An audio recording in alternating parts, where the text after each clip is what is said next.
Hello friends, serial तेरा मेरा साथ रहे में आज आप देखेंगे कि प्रिया अपने हाथ की चोट को देखती है और बहुत परेशान होती है कि ये मेरी चोट का निशान कैसे जाएगा। इसके लिए तो मुझे प्लास्टिक सर्जरी करानी पड़ेगी, लेकिन मेरे पास तो इतने पैसे भी नहीं हैं क्योंकि 51% की पहले मैं मालकिन थी, अब तो मेरे हाथ से वो भी चला गया। अब मैं क्या करूँ, कहाँ से पैसे लाऊँ। वो कुछ सोच ही रही होती है, तब तक वहाँ पर सक्षम आ जाता है और सक्षम प्रिया के ऊपर चिल्लाकर बोलता है कि प्रिया तुमने क्या किया है गोपिका के साथ, उसे कहाँ छोड़ दिया है।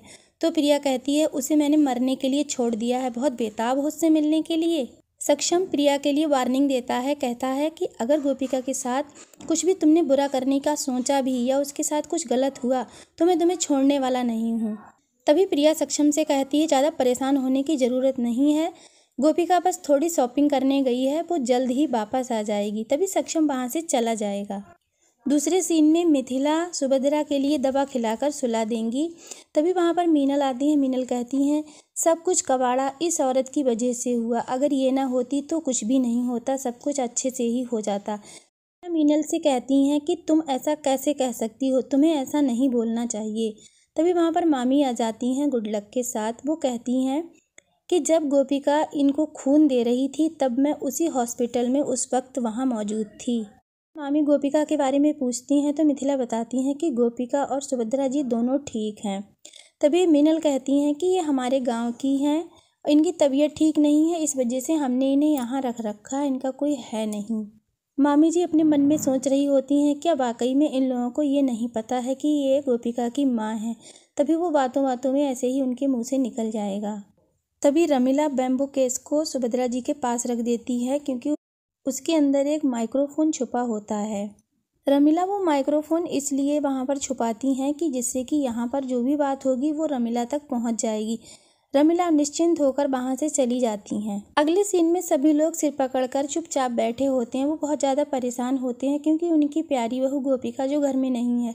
तभी वो प्रिया से पूछते हैं कि प्रिया गोपिका कहाँ है, लेकिन प्रिया कुछ नहीं बताती है।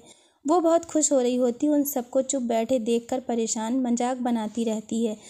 तभी मिथिला जी हाथ जोड़कर प्रिया के सामने आती हैं और वो कहती हैं प्रिया प्लीज़ बताओ कि मेरी गोपिका बहू कहाँ है।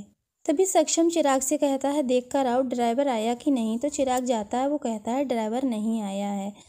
प्रिया कहती है कि इस घर में काम तो अनेक हैं लेकिन करने वाला सिर्फ एक है। आशी से कहती है कि देख कर आओ खाना बनाने वाली आई है कि नहीं है। तो आशी जाती है, वो कहती है खाना बनाने वाली भी नहीं आई है। तभी प्रिया सबके सामने बोलती है कि आओ मैं तुम्हें सबको अपने एक पर्सनल नौकर से मिलवाती हूँ। मोदी भवन के सारे लोग गोपिका को देखकर चौंक जाते हैं। एकदम से उनको झटका लगता है कि गोपिका बहू इस हालत में है, नौकर की ड्रेस में। उन सबको बहुत बुरा लगता है। तभी गोपिका उनको सारी सच्चाई बताती है कि जब पुलिस वाले आए थे और सबको पकड़ पकड़ कर ले जा रहे थे, तभी गोपिका ने प्रिया के सामने हाथ जोड़कर बोला था कि प्रिया तुम इन सबको छोड़ दो, मैं तुम जो कहोगी वो सब करने के लिए तैयार हूँ। तभी प्रिया ने गोपिका से ये शर्त रखी थी कि तुम्हें मेरी हर बात माननी पड़ेगी, तुम एक गुलाम की तरह मेरे साथ रहोगी और तभी मैं इन सबको छोड़ूंगी। सक्षम गोपिका की ये सारी बातें सुनकर बहुत गुस्से में होता है। वो कहता है तुम्हें इन सब बातों को नहीं मानना चाहिए, तुम्हें प्रिया की कोई भी बात नहीं माननी चाहिए। मैं इस बात से बिल्कुल सहमत नहीं हूँ। सक्षम गोपिका से कहता है मुझे ये पसंद नहीं है, चाहे मुझे इसके लिए जेल ही क्यों ना जाना पड़े, लेकिन तुम प्रिया की कोई भी बात नहीं मानोगी। प्रिया सक्षम की सारी बातें सुन रही होती है। तभी वो बोलती है कि इन सब बातों से अब कोई फ़ायदा नहीं है क्योंकि हमारे और गोपिका के बीच डील हो चुकी है। अब तो ये मेरी गुलाम बन गई है और गुलाम ही बनकर रहेगी। तभी गोपिका कहती है कि मैंने इसीलिए आप लोगों से ये बात छुपा कर रखी क्योंकि अगर मैं आप लोगों को बता देती तो आप मुझे ऐसा करने बिल्कुल नहीं देते। तभी गोपिका सबसे कहती है कि मुझे छोटा और बड़ा काम कुछ फ़र्क नहीं पड़ता है, मुझे जो भी काम करना है मैं पूरी ईमानदारी से करती हूँ। तभी प्रिया गोपिका से कहती है गोपिका मेरे सर में बहुत तेज़ दर्द हो रहा है, मेरा सर दबाओ। तभी गोपिका प्रिया का सर दबाने लगती है। घर वालों को बहुत बुरा लगता है। घर वाले वहाँ से तभी सब चुपचाप चले जाते हैं। घर वाले वहाँ से चले तो जाते हैं लेकिन वो बहुत दुखी होते हैं। तभी सक्षम कहता है कि मैं इस तमाशे से बिल्कुल खुश नहीं हूँ, प्रिया का ड्रामा बहुत हुआ, अब मैं उसे छोड़ने वाला नहीं हूँ। मैं उससे जाकर अभी सब कुछ कह देता हूँ, वो यहाँ से निकल जाए। तभी मिथिला सक्षम को रोकती हैं। वो कहती हैं कि सक्षम बेटा तुम ऐसा कुछ भी मत करो, गोपिका बहू ने जो भी कुछ किया है बहुत सोच समझ कर ही किया होगा। इधर प्रिया गोपिका को बेइज्जत करने में लगी होती है। वो मैनीक्योर पेडिक्योर किट मंगवाती है और उससे अपना मैनीक्योर पेडिक्योर करवाती है। वो सोचती है गोपिका को गुस्सा आए और वो किसी बात से नाखुश हो जाए, लेकिन गोपिका को तो कोई फ़र्क पड़ता ही नहीं है। जैसा जैसा प्रिया कहती है वैसा वैसा गोपिका करती जाती है। तभी प्रिया अपने मामा जी को फ़ोन करके बुलाती है और कहती है कि ये है मेरी नई नौकरानी। तो गोपिका बहुत ही अदब से उनसे प्रणाम करती है, उसे कोई फ़र्क नहीं पड़ता है। मामा जी के साथ भी कुछ लोग आए रहते हैं, वो लोग बहुत ज़्यादा उसकी हंसी उड़ाते हैं, लेकिन गोपिका को कोई फ़र्क नहीं पड़ता है। तभी मामा जी कहते हैं कि प्रिया मेरे घर पे बावर्ची नहीं है, क्या तेरी नौकर मेरे लिए खाना बनाएगी? तो प्रिया कहती है हाँ मामा जी बिल्कुल खाना बनाएगी, ये तो सारा काम करेगी, ये मेरी पर्सनल नौकरानी जो है। प्रिया गोपिका को देखकर बहुत परेशान होती है, सोचती है ये कमाल की है, इसमें गुस्सा क्यों नहीं आता है।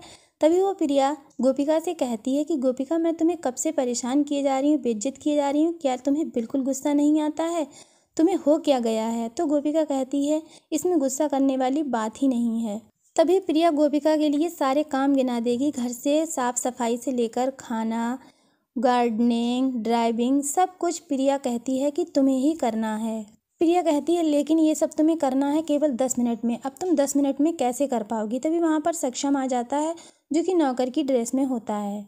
तभी सक्षम कहता है सफाई मैं कर दूंगा मैडम जी। तभी मीनल और मिथिला आ जाती हैं, वो कहती हैं कि खाना हम बना लेंगे मैडम जी। तभी वहाँ पर केशव आ जाते हैं, केशव कहते हैं कि ड्राइविंग मैं कर लूँगा मैडम जी। तभी आशी बोलती है कि जो भी काम बचेगा वो सारा काम मैं फिनिश कर दूंगी मैडम जी। तभी चिराग भी वहाँ आकर बोलता है कि गार्डनिंग मैं कर लूँगा मैडम जी। तो प्रिया ये सब देखकर चौंक जाती है, वो कहती है आप तो सब मेरे ससुराल वाले हैं, मैं आपसे भला ये सब काम कैसे करवा सकती हूँ। गोपिका इन सबको इस हालत में देखकर बहुत खुश होती है, लेकिन प्रिया के लिए तो एक मुसीबत का काम है, क्योंकि वो तो बहुत ज़्यादा परेशान हो जाती है।